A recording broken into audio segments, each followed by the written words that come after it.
Hey YouTube, this is a deck pro from Empty Jar deck. Some of you may have seen this video on the Machine and Gadget Guys channel. Well, that's me, so just thought I should reshow it just so none of you saw it. So let's get started. One Morphing Jar, key card of the deck, lets you mill your opponent. One Needleworm, lets your opponent mill, so you don't get behind. One Sangan searches Morphing Jar. One Battle Fader and one Swift Scarecrow. I need another Swift Scarecrow, but I don't have one, so I'm proxying in a Battle Fader. And Battle Fader is basically the same thing, so stalls. Triple AD Changer. This is your best card. AD Changer is basically your Bookatayo. So instead of having 3 Bookatayos, you have 6. One Deep Diver and 2 Giant Rats. The Giant Rats are proxies for Deep Divers, because I don't have those either, and no one at my locals do either. And they just search out for your, what's it called? Morphing Jar. Heavy Storm gets rid of those back rows. One Shallow Grave.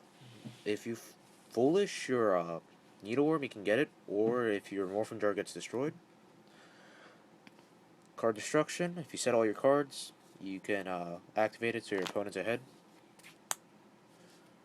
Gold Sark, just one, because it searches out, I think 2 is too much, and you also search out your Morphing Jar. Foolish and AD Changer or Needleworm, Morphing Jar to grave, Shallow Grave it, or just Bookatayo.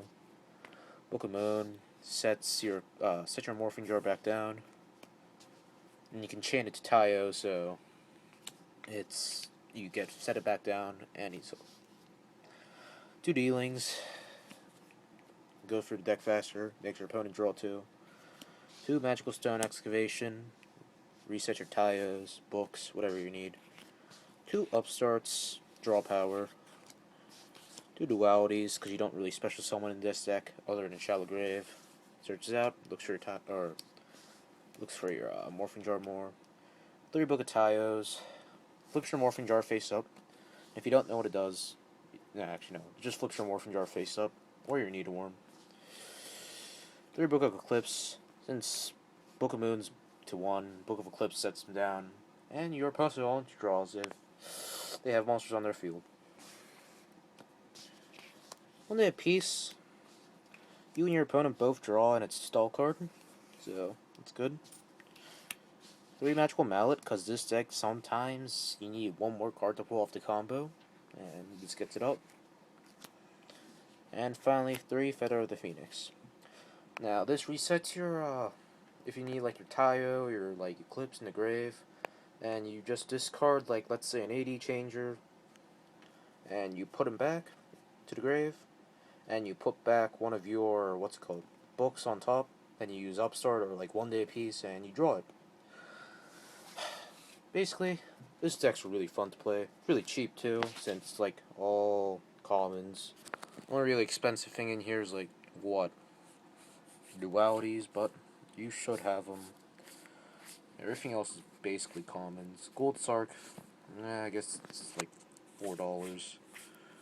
Deep Divers are a little expensive, but you can always proxy Giant Rats. And basically everything else is pretty cheap though. Well, guys, comment, rate, subscribe. This is my first deck profile. And like I said before, Mocking a Gadget Guy, he also has this deck profile. And yeah, thanks. Peace out, YouTube.